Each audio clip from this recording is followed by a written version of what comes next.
The amusement industry is constantly changing and evolving. With new times come new and innovative ways to create attractions.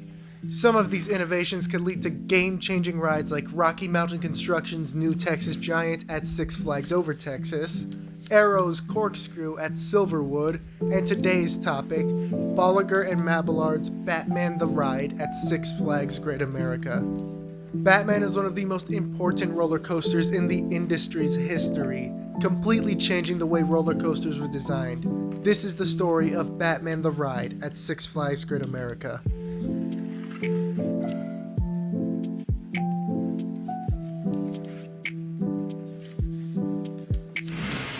Answer the call to Batman the Ride. Imagine the air below, the sky above, as you fly through a zero-gravity roll on the world's greatest suspended outside looping nothing like it on Earth experience. Answer the call to Batman the Ride. Bolligar and Mobilard found their start at Giovanola, a subcontractor for Intamin. The duo here designed their iconic box beam track, which would be used on Intamin and Giovanola coasters such as Z-Force, Shockwave, Anaconda, Goliath, and Titan. A change in management led to B&M leaving Giovanola and forming their own company of the same name. They vowed not to continue the amusement industry, but that vow was soon broken when they were approached by Six Flags Great America to rework the incoming Intamin bobsled from Six Flags Great Adventure. Great Adventure was relocating this ride to make room for the Great American Scream Machine. After designing new trains, they were approached yet again to build their first coaster, Iron Wolf, now known as Firebird.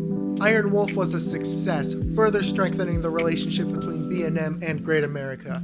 But this strengthened relationship was in jeopardy as Six Flags was on the verge of bankruptcy. It was at this time that Time Warner, who was a minority owner to the company through stocks, decided to buy a larger percentage of the company, 50%. Time Warner had held major influence at Great America due to the licensing of Looney Tunes characters. This now gave them an increased chance to use Warner IP in the parks. And with the upcoming film, Batman Returns in 1992, they saw a chance to capitalize on this with a record-breaking attraction.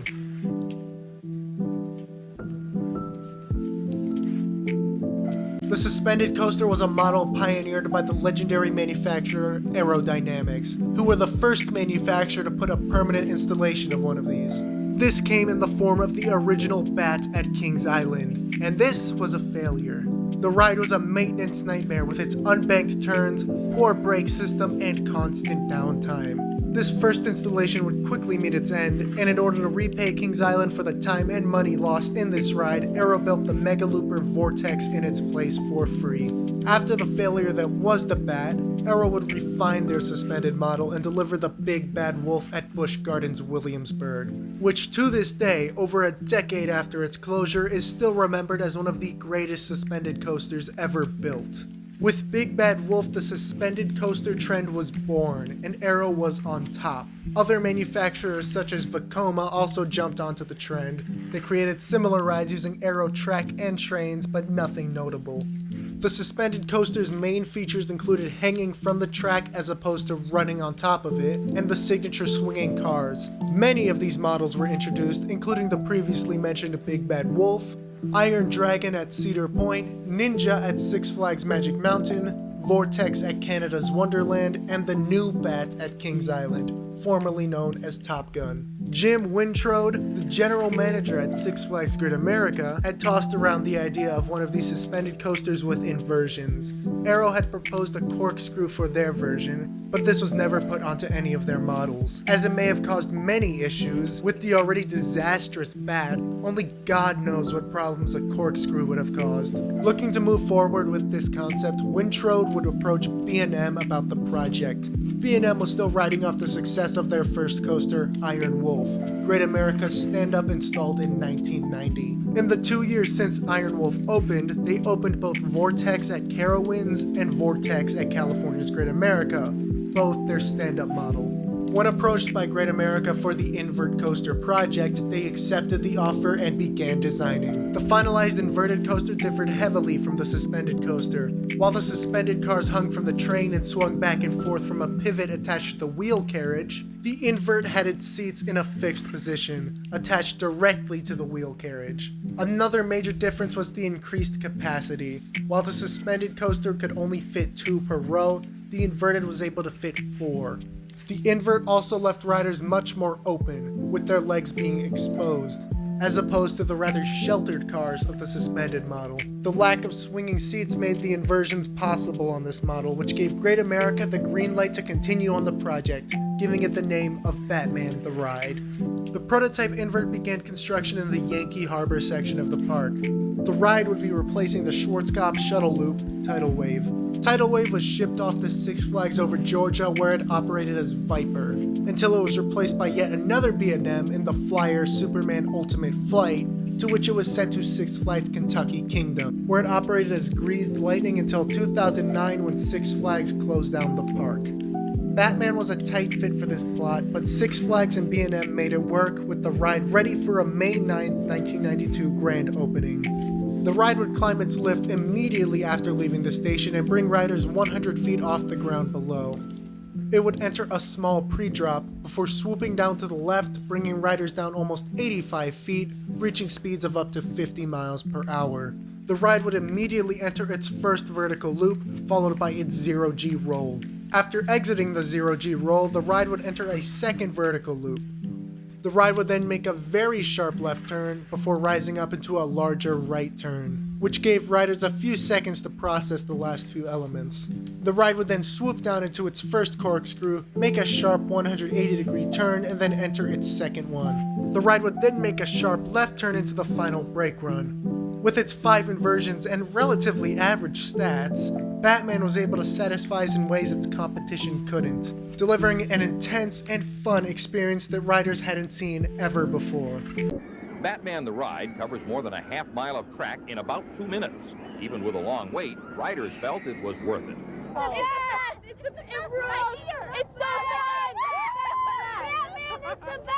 Batman was a truly unique experience, providing a smooth ride when similar rides such as Aero Loopers couldn't. This is because of how Batman was designed. For years, roller coasters were designed by hand, welded on site. This is why older rides can be rough and bumpier than newer ones. The hand welding led to imperfections in the track.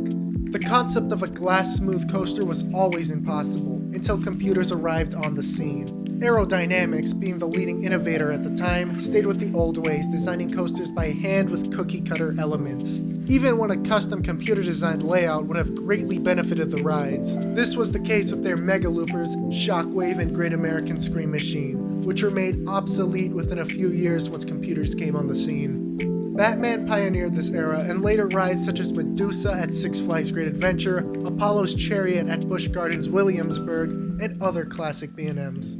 Point is, Batman was a game changer and a crowd pleaser, which Six Flags thought was too good to have only at Great America.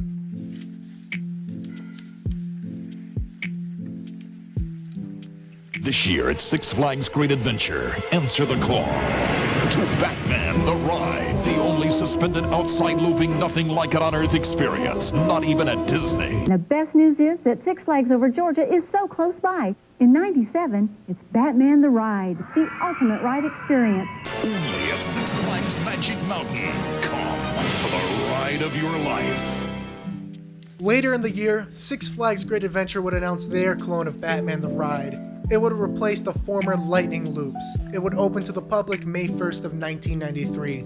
Following this, Six Flags Magic Mountain would announce their Batman clone, which would be in the new Gotham City backlot. It would open in 1994. Then St. Louis, 1995, to coincide with Batman Forever. This clone featured a mirrored layout.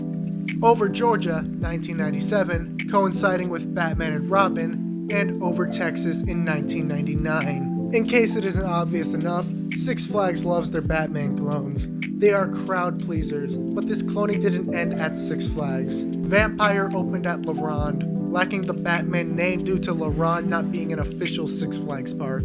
Great White was opened at SeaWorld San Antonio, the first roller coaster to be built in the SeaWorld chain. Batman the Escape at Warner Brothers Movie World Madrid, and Gambit at Thrill Valley, which would be relocated as Batman the Ride to Six Flags New Orleans and eventually become Goliath at Six Flags Fiesta, Texas. With this widespread cloning, it's hard to find someone who hasn't been on Batman the Ride.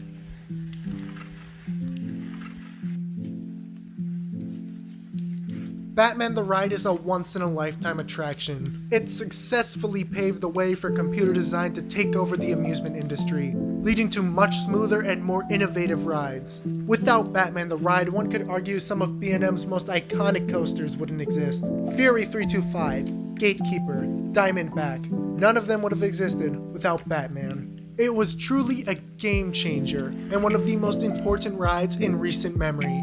Batman's success led to B&M becoming direct competition to manufacturers like Aerodynamics, who would adapt too slowly to this change. And when they would, with rides such as Drachenfire at Busch Gardens Williamsburg, they would fail miserably. Batman would inspire many copycats, such as Anaconda, the Giovanola Invert, the infamous Vekoma suspended looping coaster, better known as the SLC, but the invert market is still dominated by B&M, as well as the market for any model they offer. If there's one ride that can be linked to the success of B&M in the industry, it is Batman the Ride.